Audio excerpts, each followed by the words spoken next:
The United States braces itself for another WikiLeak, this one bigger, perhaps more damaging than those before. But what will actually come with the release of millions more classified US documents? Will international relationships suffer? Will lives truly be at risk? And what of the whistleblower itself? It is the controversial world of WikiLeaks. This is Inside Story.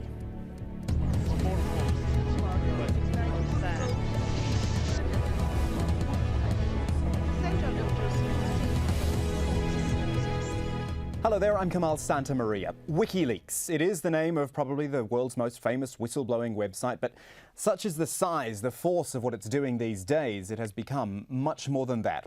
It's opened up huge debate over what we should and shouldn't know, how that information should be handled, and whether a so-called classified document actually means anything anymore. And now, prepare for the next installment. WikiLeaks about to rock the US government again, as well as potentially governments across the world, with 3 million new leaked US files, more military secrets, but for the first time, classified diplomatic material. Some less than flattering comments we're talking about on governments abroad that were meant to remain off the record. Not surprisingly, the US has got some big concerns about this. State Department spokesman PJ Crowley said this: the consequences to American interests could be severe. The cables, for instance, could reveal that senior government officials in other countries are the sources of embarrassing information about the inner workings of those governments, thus making it more difficult for the State Department to obtain such intelligence in the future. Or is it that it'll embarrass the United States more than anyone else? We're expecting 250,000 cables between the US State Department and its 297 embassies, consulates, missions to be released. This is over an 18-month period, or from over an 18-month period, I should say.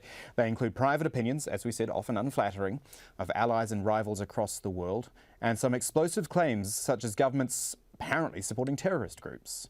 The US has sent dozens of ambassadors on damage limitation missions. Secretary of State Hillary Clinton spoken herself to leaders including those of Germany, France, Saudi Arabia, the United Arab Emirates, Afghanistan. All important nations there. Actually, Afghanistan's a good example. It's feared that comments about the Afghan president Hamid Karzai will cause some offence. And also the warming between Russia and the United States could be thrown into doubt by expected revelations of corruption. So we keep using this word potential, but really it does look like this could get quite big for the US and its allies. Let's see what our guests think of it all. We've got an all-star American panel today. Washington, D.C., Matthew Duss. He's a national security analyst at the Center for American Progress. In Atlanta, Georgia, it's Jason Johnson, a political editor for The Source magazine, a professor of political science at Hiram College. And we've got an American in London as well, political commentator and radio host, Charlie Wolf. Gentlemen, thank you for joining us in Inside Story. Really appreciate it. Let's start with Matthew Duss in DC. Am I right in saying that this is potentially the most damaging leak we've seen before? Because we're not talking about, as previous WikiLeaks, which was on specific wars, we're talking about diplomatic relationships, sensitive stuff which we probably weren't supposed to hear about.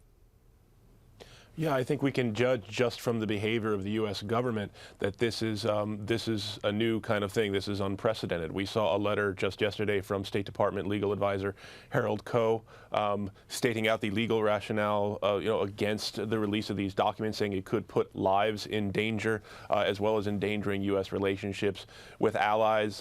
These calls from the Secretary of State to different leaders. We had a personal visit from the U.S. ambassador in England to Downing Street. So yes, we can judge from the behavior of U.S. government officials that this is kind of unprecedented.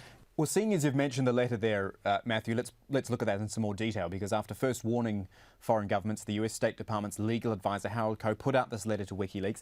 He outlined the perceived risks in releasing these documents. First, it was the human element, the US believing that anyone from journalists to human rights activists to soldiers would be put at risk, as would ongoing military operations to stop terrorists and traffickers and other actors that threaten global security. That's a quote there. And of course, international relations, what the State Department calls partners, allies and common stakeholders who presently work together to confront common challenges. Matthew, just quickly to you again. I mean, that's a very wide, as I said, it's a very wide range of things. Do you think it's really going to have that much of an effect on all of those things? Well, I'm not sure. I mean, there's a possibility that they're just trying to prepare for the worst here and possibly try to create expectations, and then when these documents come out, they won't be that bad. However, as I said, the behavior here kind of speaks for itself. I mean, these are, among these documents are secret cables from State Department offices around the world that have to do not only with candid opinions from State Department officials, but information regarding how they get this intelligence, how they come to these conclusions regarding assets and different actors and relationships around the world. Jason Johnson in Atlanta, what do you make of the fact that a letter was sent in the first place? It's almost an act of the US saying, look, please, please, please, please, please don't release these. We really don't want you to, couched under the ideas of it being illegal and risking all these things. But the fact that they actually sent the letter and that we all know about it. It's very clear that they know something bad is coming. This is like the Christmas gift that you don't want. And right now, Barack Obama doesn't want to take another hit. He just had really bad midterms. And something like this to come on the heels of the midterms of October, before Republicans come in and take over the new Congress in January, it's a huge black eye for the administration. And they are trying to do damage control like crazy, not only in the United States, but across the world. Charlie Wolf, do you think they can get away with this one? We're writing a letter and hoping for the best. Well, I think the writing of the letter is more or less setting the stall out legally. There are legal implications here. This is property owned by the United States, if you will, and at least it's put down in writing what the position is, so there's no doubt about it to Mr. Assange. But just to follow up a little bit further from what your other guest was saying, sure. Mr. Obama, the one card he still holds in his deck is he is beloved around the world, and he was supposedly bringing this new style of politics. Well, all of us know there is no new style of politics, and ambassadors and diplomats have a way that they operate, and it'll always be that way, but it does put egg on his face. It is sort of saying the emperor has no clothes on. So that is why they see it damaging. And I think also to go as to why the letter is so wide, or their concerns are so wide, is because they don't know what's out there. That's part of the problem. At least with the Iraqi war logs, you had an idea.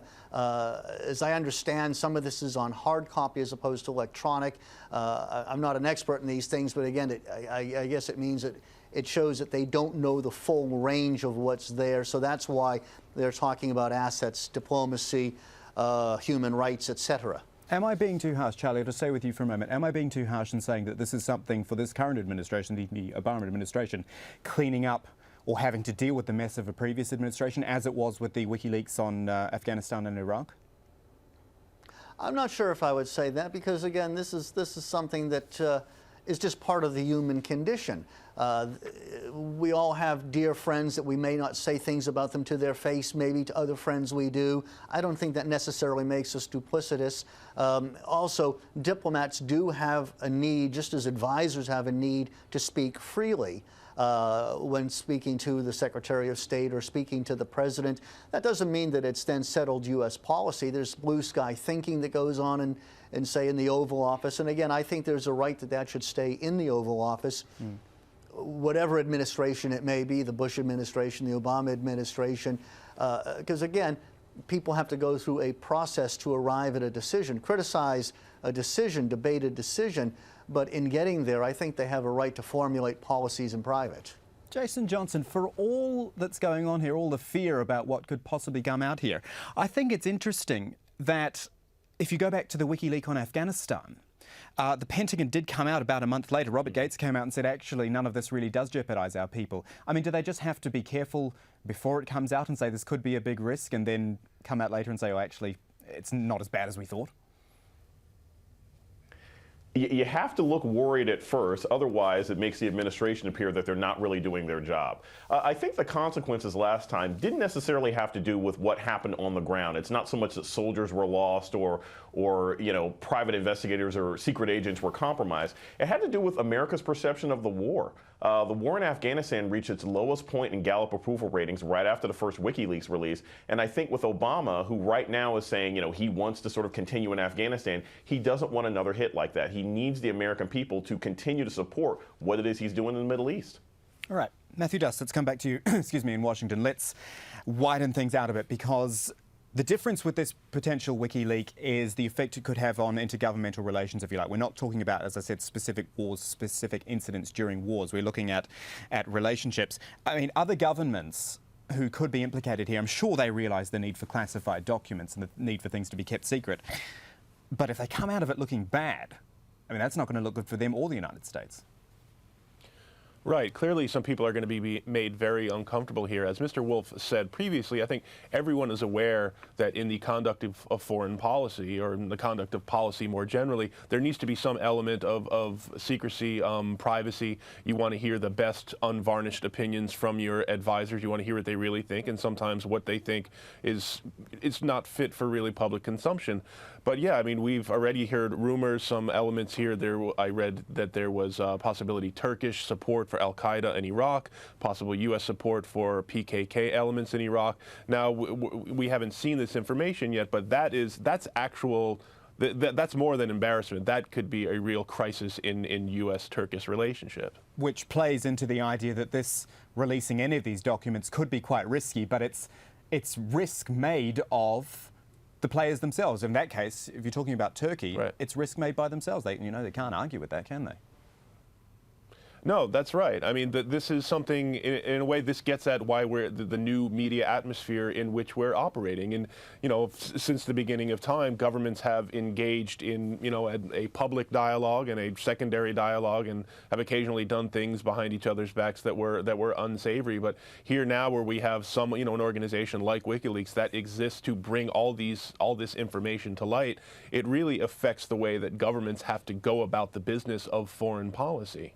The other element to this, and I think I'll put this to Charlie Wolf over there in London, the other element is the one of intelligence gathering. We've talked about relationships between governments, but intelligence gathering, the US is saying, well, this, potential here for streams of information to dry up because this is being exposed here.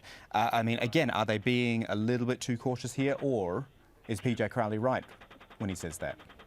No, I think there is that potential. I think one of the other things that worries me is, remember, there is a war on, whether it's on a battlefield or a battle of ideas that has been going on right now, and this only weakens that battle of ideas, if you will. In some respects, for instance, I don't have it with me, the Times in London here said that this could be used, if I have it right, the headline was something, will be a danger to civilians. In a sense, it could be used as a recruiting sergeant in that battle of ideas. So, the enemies of the United States in the battle of ideas are going to start saying, well, you see, this is the great Satan, and this is what the great Satan does, and so forth, and it brings down what, if I may term it, the American brand. And that's an important brand because it is one. And again, I'm not talking about administrations here. I'm talking about, for all its imperfections, it is a country that stands for certain ideals and certain freedoms. And I don't see how this is helping in what is a just cause. It worries me. There's a democratic point to this that I don't like. Mr. Assange is more or less the founder of WikiLeaks, has more or less taken on this sort of mantle of responsibility that he's sort of the one in charge. I didn't elect Mr. Assange. He's not an American citizen. He's affecting American foreign policy, and that is the preserve of the President of the United States. So he's now stepping in, and he's sort of becoming the man to decide what goes out there, what doesn't go out there. It's documents that aren't in context, and it, again, is affecting our foreign affairs in an undemocratic way. So I do have a major problem with this. It's like you read my mind, Charlie, because I wanted us to talk about Julian Assange. Actually, just take a wee pause for a moment and actually have a listen to something he said about trying to cooperate, or attempting to cooperate, with the Pentagon. Now, two caveats just for viewers and for you guys to know with this soundbite. It is from when the Iraq files were released, so it's not a recent one, but it does give us an idea of how WikiLeaks dealt with the Pentagon there. So that's one thing. Also, he uses the word redaction a lot. I'm not sure if everyone knows what redaction is, but redaction is basically when you're blacking out names, sensitive information on such documents. So have a listen to this. We'll talk after that. Their claims were they were not interested in any conversation about harm minimization. And we're not interested in anything to do with redaction. Their demand, publicly stated, is that these documents be destroyed or returned to the Pentagon, and that we destroy any future publications and all past publications. So the Pentagon haven't been willing to play ball with us in any way whatsoever. All right, so Julian Assange speaking about a month ago. Let's talk to Jason Johnson about that. You know, again, we have to put it in the context of him talking previously, not about this coming WikiLeak. However, he sounded almost surprised there. Oh, the Pentagon didn't want to play ball with this. I mean, it should come as no surprise to him that the Pentagon didn't want to play ball and actually wanted them to get rid of all of this. Yeah, he shouldn't be surprised, and in fact, he should be happy that the U.S. hasn't been more aggressive. I think the real issue with the Obama administration is this is so incredibly embarrassing. And if they go after Mr. Assange, they actually reveal just how weak some of our security forces really are across the world. And I think that's what we're really going to be looking at when these new leaks come out. Not just what might be revealed as far as internal communications, but does it reveal weaknesses or our own perceived weaknesses overseas, and how are we going to handle that? And that's why we've gone more after the leaks than the guy who's doing the leaking. Well, what about going after him? The State Department's letter warned that this would be illegal. Now, I'm no legal expert, but I'm not sure how it works when you're talking about a website, someone who's not American, it's not being released in the United States. I mean, does he run the risk of doing something or of being prosecuted here? I mean, pretty much all they can do is rattle sabers. I mean, they would have to go and find him. They would have to get him extracted from whatever country he's in. And the process would just really raise his profile internationally and make the United States look weaker. So, you know, the Obama administration, they're really in a bind here. They're just hoping and praying that whatever is released doesn't make them look too bad, because they can't go after Mr. Assange. Charlie Wolf, is Julian Assange playing a dangerous game here? Does he risk, I mean, this would be a third major leak. Does he risk going too far? And really, you don't want to raise the ire of any government, US government or anyone, too much for the risk to yourself.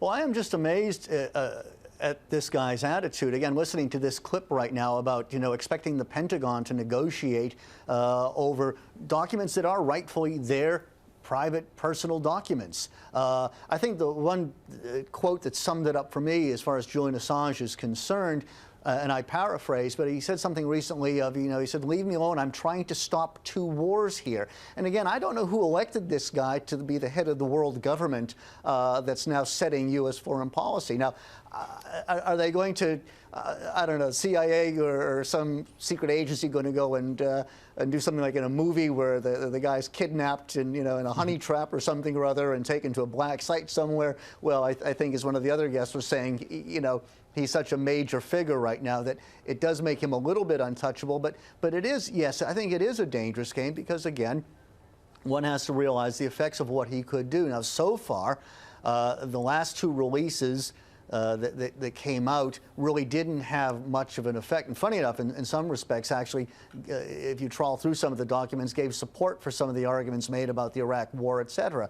But yes, it is a dangerous game here if it exposes inner workings of how intelligence is gathered. It dries up intelligence. Sooner or later, something is going to have to be done. You know, and again, I don't want to leave it to people's imagination that it's going to be something out of a James Bond film here.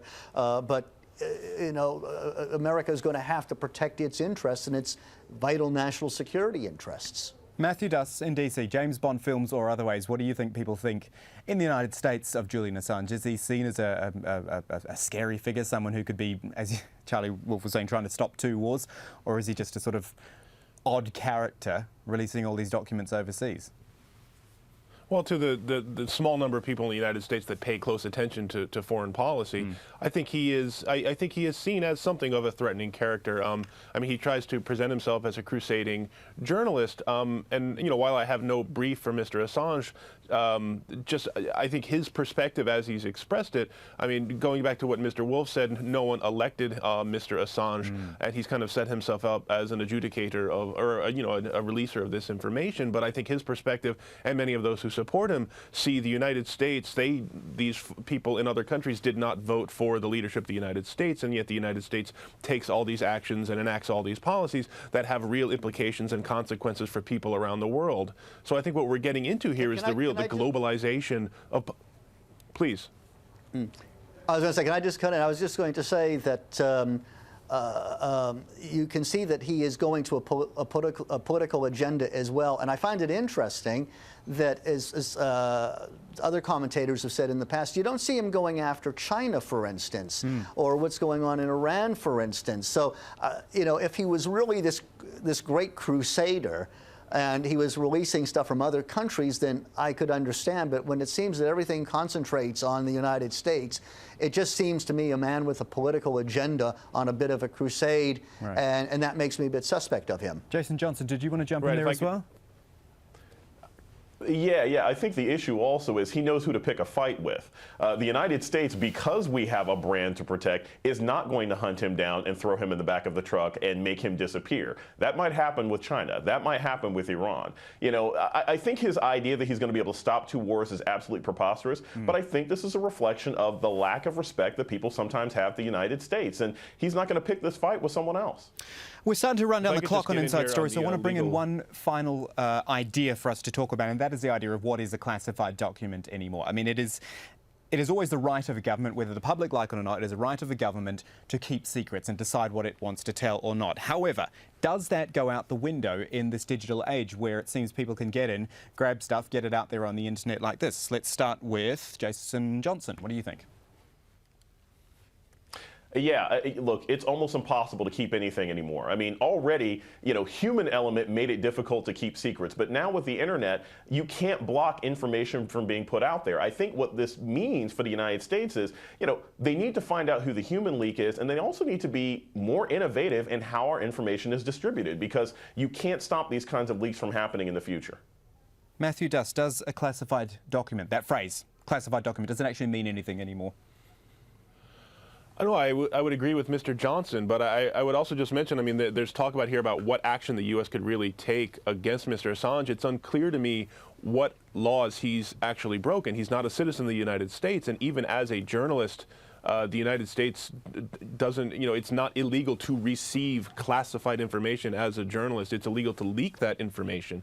So it's unclear to me under what kind of international law the United States would even propose to arrest Mr. Assange. But I think, yes, the real point here is that, I mean, I saw on the screen just a moment ago you had an interview with Daniel Ellsberg, and I think that's an important comparison. Daniel Ellsberg, who leaked the Pentagon Papers during the Vietnam War.